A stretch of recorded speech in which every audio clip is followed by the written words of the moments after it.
سرکار دو عالم محمد مصطفیٰ صلی اللہ علیہ وسلم نے جنگ احد میں حضرت عبداللہ بن زبیر بن نعمان علی کو 50 تیر اندازوں کا دستہ دے کر تقریباً 150 میٹر کے فاصلے پر جبل نین پر مورچہ بنانے کا حکم فرمایا۔ اس پہاڑی کے ساتھ جو درہ تھا اس سے دشمن مسلمانوں کی فوج کے پیچھے آ کر حملہ کر سکتا تھا۔ یہ ناکہ بندی فوجی لحاظ سے بہت ضروری تھی۔ یہ قدم سرکار دو عالم کی سینک سوجھ بوجھ کا ایک بہت ہی عمدہ ثبوت ہے۔ آپ سرکار دو عالم نے تیر انداز دستے کو حکم دیا، اگر تم پرندوں کو ہمیں اچکتا دیکھو یا دشمن پر غالب پاؤ تو بھی اپنی جگہ نہ چھوڑنا جب تک میں تمہیں حکم نہ بھیجوں۔ اگر تم ہمیں قتل ہوتے دیکھو تب بھی ہماری مدد کو نہ آنا، اور اگر ہمیں مال غنیمت سمیٹتے ہوئے دیکھو تب بھی ہمارے ساتھ شریک مت ہونا۔ تم اپنی جگہ نہ چھوڑنا، یہ دیکھو کہ ہم ان پر غالب آ گئے ہیں اور مال غنیمت سمیٹ رہے ہیں، تب بھی تم ہمارے ساتھ مت آنا جب تک ہمارا حکم نہ ہو۔ لیکن اسی فوجی نے دستے نے ایک غلطی کر دی۔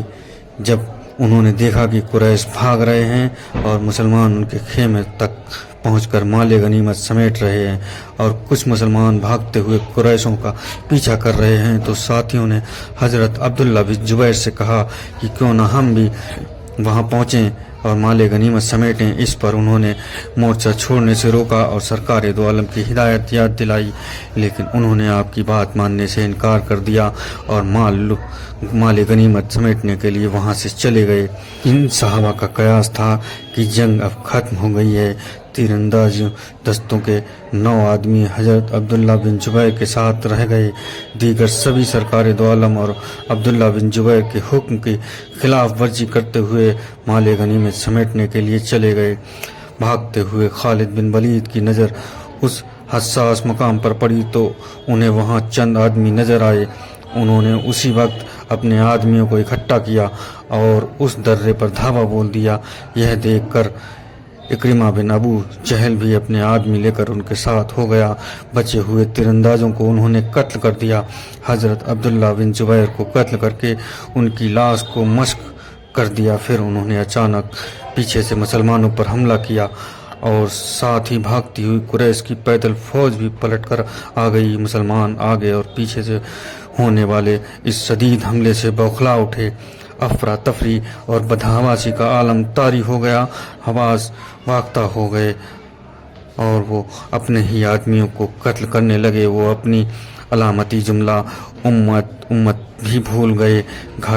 یہ علامتی جملہ ایک طرح کا پاسورڈ یا کوڈ تھا جس سے یہ پہچانا جا سکے کہ ہم کدھر سے لڑ رہے ہیں، کیونکہ دونوں طرف قریش تھے، اس لیے مسلمانوں کو اپنے آدمیوں کو پہچاننے کے لیے ایک پاسورڈ یا کوڈ دیا گیا تھا جس کو امت امت کہا جاتا تھا۔ حملہ اتنا شدید ہوا کہ مجاہدین اپنے ساتھیوں کو اطلاع بھی نہ دے پائے۔ اس کامیاب کارروائی کے بعد قریش نے اپنے بھاگتے سپاہیوں کو پکارا جو فتح آثار دیکھ کر پلٹ آئے۔ صورتحال مسلمانوں کے لیے انتہائی خوفناک ہو گئے، پھر بھی انہوں نے ہمت نہ ہاری اور اپنی دفاع سے لڑتے رہے۔ اس افراتفری میں عمر بن کمیہ لیثی نے حضرت مصعب بن عمیر کو شہید کر دیا۔ حضرت مصعب جب زرہ پہنتے تھے تو سرکار دو عالم محمد مصطفیٰ صلی اللہ علیہ وسلم جیسے ہی معلوم ہوتے تھے، اس لیے حملہ ور نے یہ خیال کیا کہ اس نے خدا نخواستہ سرکار دو عالم کو شہید کر دیا ہے۔ بس یہ بات سارے جنگ میں میدان میں پھیل گئی، جس سے مسلمانوں کے حوصلے پست ہو گئے اور انہیں بہت نقصان اٹھانا پڑا۔ کچھ مسلمان بہت مایوس ہو گئے، کچھ نے ہتھیار پھینک دیے اور کچھ عبداللہ بن ابی سے مل کر ابو سفیان سے امن طلب کرنے کے بارے میں سوچنے لگے۔ اس افراتفری میں صفوں کا نظم ٹوٹ گیا۔ اسی بھگدڑ میں حضرت حذیفہ کے والد غلط فہمی میں مسلمانوں کے ہاتھوں شہید ہو گئے۔ سرکار دو عالم اس خطرناک اور بھگدڑ کے ماحول میں بھی اپنی جگہ سے ایک بالشت بھی نہیں ہٹے۔ آپ کی بہادری اور آپ کا حوصلہ بے مثال تھا۔ دشمن ہر پل آپ کی اور بڑھ رہا تھا۔ مسلمانوں کو یہ گمان ہو گیا تھا کہ سرکار دو عالم کو شہید کر دیا ہے۔ اس صورت کے پیش نظر مسلمانوں کے 3 گروہ بن گئے۔ ایک گروہ سرکار دو عالم کے ساتھ ثابت قدمی سے جمع رہا، اسی گروہ میں صحیح حدیث اور تاریخ کے مطابق 14 صحابہ تھے